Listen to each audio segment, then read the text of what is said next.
बोलो एकादशी माता की जय। भजन संदेश जी में आप सभी का स्वागत करती हूँ। आज बहुत ही प्यारी एकादशी पाप मोचनी की कथा लेकर आई हूँ, तो प्लीज़ सुनिएगा, लाभ उठाइएगा। तो हिंदू धर्म में स्नान में सबसे गंगा श्रेष्ठ बताई गई है और व्रतों में एकादशी सबसे उत्तम बताई गई है। तो एकादशी का व्रत हर एक प्राणी को करना चाहिए और मोक्ष प्राप्त होता है, और दान दक्षिणा भी अपनी इच्छा के अनुसार देनी चाहिए। बोलो एकादशी माता की जय। यूँ तो सभी एकादशियों के व्रत पापों को समाप्त करके अत्यंत पुण्य दान करते हैं, परंतु चैत मास की कृष्ण पक्ष की एकादशी का व्रत जन्म जन्मांतरों के पापों से भी नष्ट कर देता है। सभी प्रकार की समृद्धि सुख अंत में मोक्ष प्रदायक इस एकादशी को भगवान विष्णु की पूजा की आराधना करनी चाहिए और शास्त्रीय विधान है ये। अब तक सुनाई हुई कथाओं के लिए भगवान श्री कृष्ण का भांति भांति से साधुवाद करते हुए धर्मराज युधिष्ठिर ने कहा, हे माधव, चैत्र मास के कृष्ण पक्ष की एकादशी के नाम और विधि विधान और महत्व के बारे में हमें बताइए। तो यह भी बताइए कि इस दिन किस देवी देवता की पूजा होती है। तब भगवान श्री कृष्ण ने कहा, हे राजन, सभी पापों को नष्ट करने वाली इस एकादशी का नाम पाप मोचनी है और इस दिन भगवान विष्णु की पूजा शास्त्रीय विधान है, और आपने जो प्रश्न पूछा है वही प्रश्न इस दिन महाराज मादता ने लोमेश ऋषि से पूछा था। तब लोमेश ऋषि ने उसे जो कथा सुनाई वही मैं तुम्हें आज सुना रहा हूँ, ध्यानपूर्वक सुनिए। तो कृष्ण जी अब युधिष्ठिर को कथा सुना रहे हैं। देवताओं के खजांची कुबेर के बाग का नाम चैत्ररथ था और उस बाग में गंधर्वों की कन्याएं किन्नरों के साथ विहार करती थी। अनेक ऋषि मुनि भी वहाँ तपस्या करते थे। स्वयं देवराज इंद्र भी चैत्र और बैसाख मास में देवताओं सहित वहाँ आकर क्रीड़ा करते थे। वहीं अपने आश्रम में मेधवी नाम का एक ऋषि भी तपस्या करता था और वे शिव के परम भगत थे। एक दिन मंजू घोषा नाम की अप्सरा ने ऋषि को मोहित कर लिया और विचार किया। वह भय के मारे उसके समीप तो नहीं गई, परंतु दूर से बैठकर वीणा पर मधुर गीत गाने लगी। उसी समय कामदेव की माधवी ऋषि को जीतने के लिए वहां आ पहुंचे।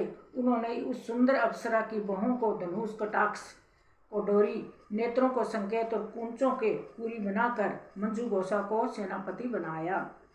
मेधवी ऋषि की युवा एवं हष्टपुष्ट थे और साथ ही यज्ञोपवीत तथा दंड धारणीय किए हुए ब्रह्म तेज से युक्त थे। मंजू घोषा ऐसे सुंदर ऋषि को देखकर उसकी सुंदरता पर मोहित हो गई और अपने गीत, चूड़ियाँ और नूरपुरों की झनकार तथा नित्य हाव भाव दिखाकर मुनि को रिझाने लगी। कुछ समय पश्चात कर्म चलता रहा और अंत में कामदेव ने ऋषि को पराजित कर दिया और फलस्वरूप ऋषि मंजू घोषा के साथ रमण करने लगे और काम के इतने वशीभूत हो गए कि उन्हें दिन और रात्रि का कोई भी विचार नहीं रहा। इस प्रकार बहुत दिन बीत गए। एक दिन मंजू घोषा बोली, हे मुनि, मुझे बहुत समय हो गया है, अब स्वर्ग जाने की आज्ञा दीजिए। तब मुनि बोले, आज इसी संध्या को आई हो और प्रातःकाल होने तक चली जाना कहती हो। मुनि के वचन सुनकर अप्सरा कुछ समय तक रुकी रही और कुछ दिन बाद उसने पुनः मुनि से विदा मांगी। तो मुनि कहने लगे, अभी तो आधी रात भी नहीं हुई, कुछ समय और ठहरो। अप्सरा ने कहा, महाराज, आपकी रात तो बहुत लंबी है, आप जरा स्मरण कीजिए कि मुझको यहाँ पर आए हुए कितने वर्ष बीत गए हैं। और इस प्रकार अप्सरा बात सुनकर मुनि ने इस पर विचार किया तो ज्ञात हुआ कि अप्सरा के साथ रमण करते हुए उनको 57 वर्ष 7 मास और 3 दिन बीत गए। यह ज्ञान होते ही अप्सरा उनको काल के समान प्रतीत होने लगी। मुनि अत्यंत क्रोधी हुए और उनकी लाल आंखों से ज्वाला उत्पन्न होने लगी और बोले, मेरी कठिन परिश्रम से की गई तपस्या को तूने नष्ट कर दिया। तू पापनी है, तू दुराचारणी है, तुझे धिक्कार है, तूने मेरे साथ घात किया है, इसीलिए मैं तुम्हें श्राप देता हूँ, तुम पिशाचनी हो जाओ। इस प्रकार ऋषि ने उसको श्राप दे दिया। मुनि ने श्राप से मंजू घोषा उसी समय पिशाचनी हो गई और वह भयभीत होकर मुनि से प्रार्थना करने लगी, हे महाराज, इस श्राप का किसी प्रकार निर्वाण हो तो मुझे बताइए। अप्सरा के दिन वचन सुनकर मुनि बोले, अरे दुष्ट, यद्यपि तूने मेरा बहुत अनिष्ट किया है, परंतु फिर भी मैं तुझे श्राप से मुक्त होने का उपाय बतलाता हूँ। चैत्र मास के कृष्ण पक्ष की एकादशी नाम पापा मोचनी और इस प्रकार पापों का नाश करने वाली उसका व्रत के 50 योनि से तेरी मुक्ति हो जाएगी। ऐसा कहकर मेधावी ऋषि अपने पिता ऋषि के आश्रम में चल पड़े। मेधावी को देखकर ऋषि कहने लगे, अरे पुत्र, तूने ऐसा क्या अनर्थ किया है जिससे तेरा ये हाल हो गया है।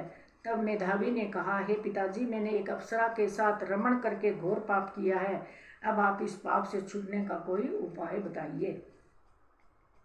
तब ऋषि बोले, हे पुत्र, चैत मास के कृष्ण पक्ष की पाप मोचनी एकादशी का व्रत करने से सब पाप नष्ट हो जाते हैं।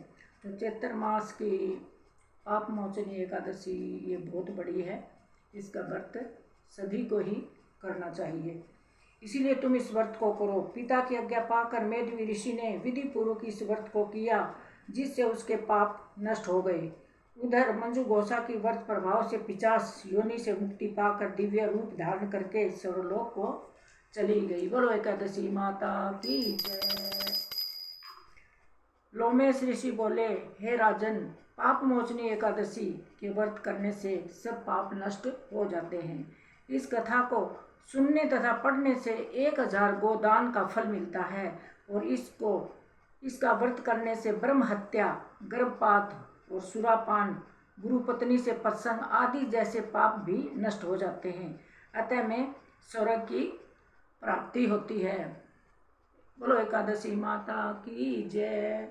तो ये एकादशी फागुन मास की कृष्ण पक्ष की पाप मोचनी एकादशी है, ये सभी को ही करनी चाहिए।